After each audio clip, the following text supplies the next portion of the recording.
This video I'm going to release 11 years of testosterone knowledge in one relatively short video. So stay tuned, I'm going to give you the 6 secrets that I wish I knew when I was starting out on this journey.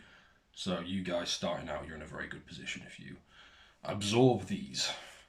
So from start to finish, I went from 450 at 19, 400 testosterone at 19, to 950 at the age of 29, so 10 years later, coming up to age 30 now, getting old, when most 30-year-olds are massively declining. I've been on the rise. It's very, very possible. And along the way, I've learned quite a few things, so this is the context for new guys. The first one is that blood work is foundational. It's something I suggest every guy does. I've said before that without blood work, you're almost flying blind. It's like trying to fly a plane without the radar, or trying to find your way around a foreign country without some kind of map. Like, you need to know where you're going. Blood work gives you that. It's kind of like your road map almost. And it's also relatively easy. It can be cheap, depends. Very easy, and then you know where your deficiencies are.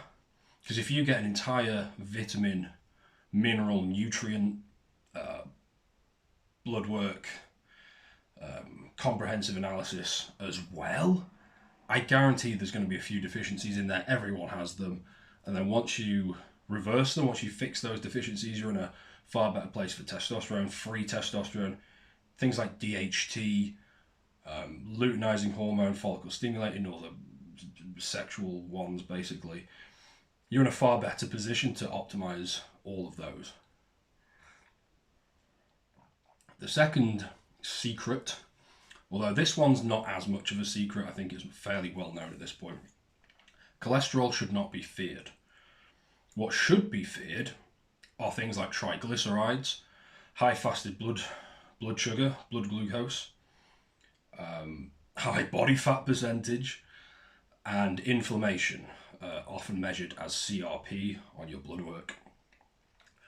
These things are, or those 4 things I've just listed, are linked to all-cause mortality. They're going to end your life sooner. You're not going to live as long if you have the massive issues in those 4 areas. And then when you have high cholesterol on top of some of these, that's when it's going to give you the heart attack. If you're lean, if you have very little inflammation, you do your cardio, your heart's very healthy, you eat a clean diet, cholesterol is good. It's required for testosterone. Trying to cut cholesterol is a really good way to cut your testosterone levels. It's not cholesterol that's the problem, it's the inflammation, it's the blood sugar levels being too high, it's being obese, it's having too much strain on your organs from all the extra fat you're carrying.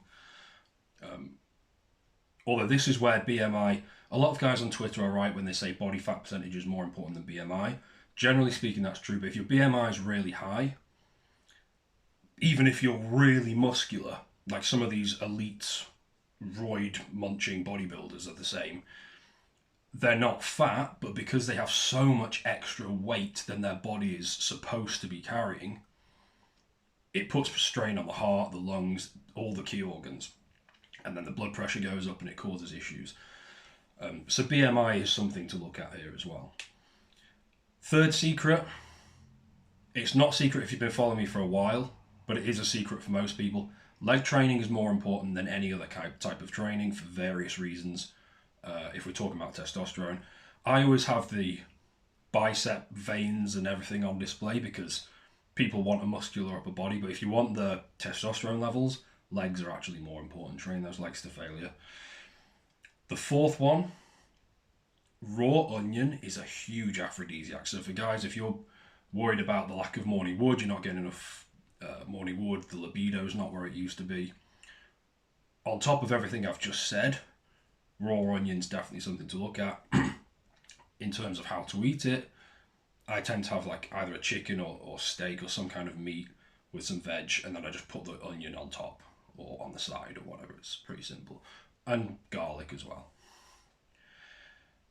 The 5th secret loads of studies have been done on this, and it's true with pretty much all animals, I believe. It's not just humans. Yeah, we're essentially advanced chimpanzees. It's the same with a lot of animals, and it's that the winner effect is very real, and it does lead to higher testosterone levels.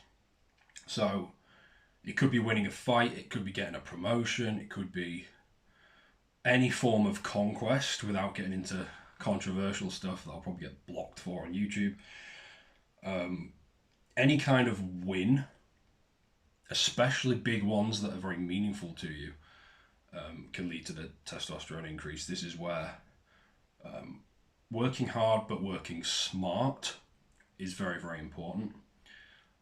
And this is more of a lifestyle kind of thing. Building businesses, getting promotions, that kind of thing can be very powerful.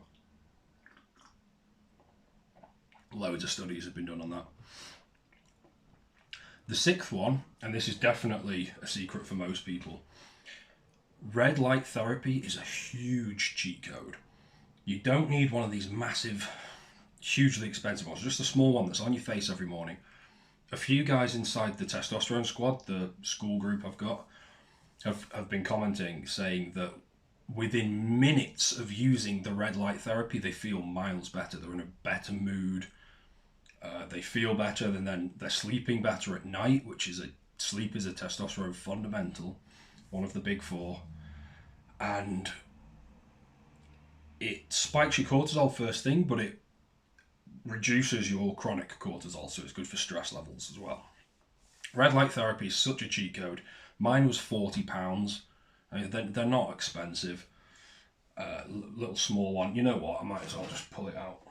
It's this Body Tech one. I believe I just got mine off the website. 45 minutes every morning. I would do less as a beginner. Just do like 20 minutes to start with, and then build up from there. 45 minutes, an hour. Good for sleep. Good for mental health, depression, your mood. And also, because it's good for sleep, it also improves things like recovery, testosterone, obviously, libido, morning wood.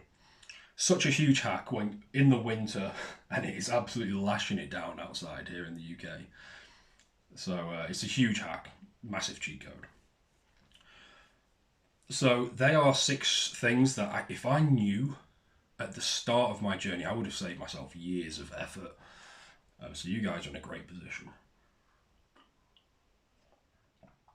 If you want to learn more about the red light therapy, I'll link the video to the hack, my little morning routine that's working really, really well for me at the moment. Check that video out. You'll find it very, very useful, and I will see you very soon.